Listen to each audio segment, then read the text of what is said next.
Merhabalar. Bugün öksürük şurubundan çok daha etkili bir uygulamayı sizlerle paylaşmak istiyorum. Bal bandaj diyebiliriz bunun adına. Özellikle çocuklarda kuru öksürüğü geçirecek, boğaz ağrısına iyi gelecek çok güzel bir uygulama. Tabii kendinize de uygulayabilirsiniz bunu. Gerekli malzemelerimiz Hindistan cevizi yağı, bir kaşık gerekecek. Bir yemek kaşığı organik balımız var.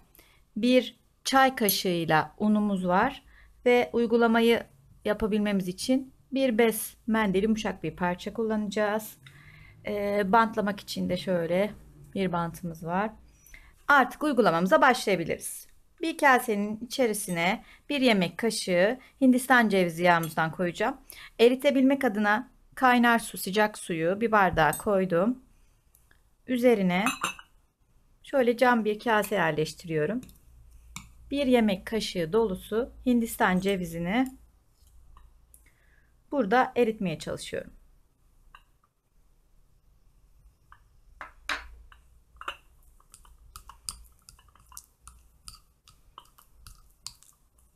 Kaynamış suyumuzun buharıyla kısa sürede Hindistan cevizi yağımız eridi, bakın birkaç saniyede. Hindistan cevizi yağımız şu şekilde eridi. Eridikten sonra artık bir çay kaşığı unumu döküyorum. Bunu da güzelce karıştırıyorum.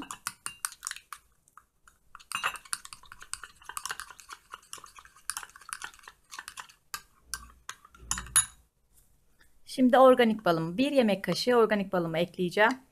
Balınıza metal değirmemeye çalışın arkadaşlar.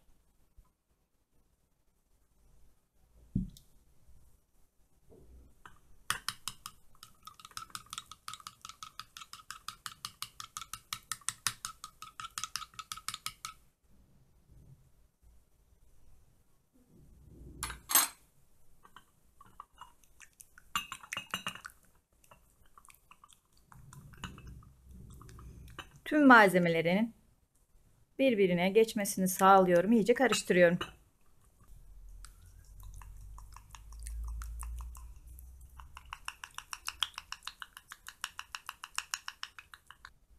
Hindistan cevizi yağım, bir çay kaşığı unum ve bir yemek kaşığı organik balım iyice birbirine geçtikten sonra artık uygulama aşamasına geçebilirim. Şöyle ben yumuşak bir mendil kullanıyorum. Bir bez parçası kullanabilirsiniz. Acil yapacaksanız, bir parça bulamıyorsanız peçete bile kullanabilirsiniz. Şimdi karışımımı bezimin üzerine sürüyorum.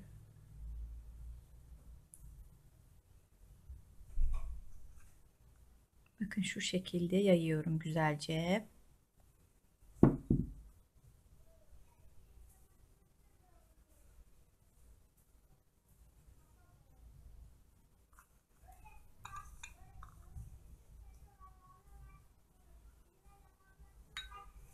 Şimdi yapıştırma aşamasına geçebiliriz. Tamam. Çocuğumuzun göğsüne şöyle koyduk, bakın. Bantlıyoruz.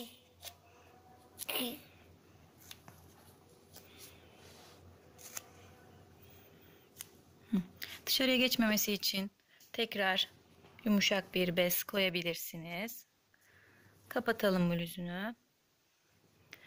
Bu şekilde 3-4 saat boyunca bekleteceksiniz ve ne kadar rahatladığını göreceksiniz. Eğer kendinize uygulayacaksanız bir gün bir gece bekletmeniz yeterli olacaktır. 4 saat bekledikten sonra artık çıkartabiliriz.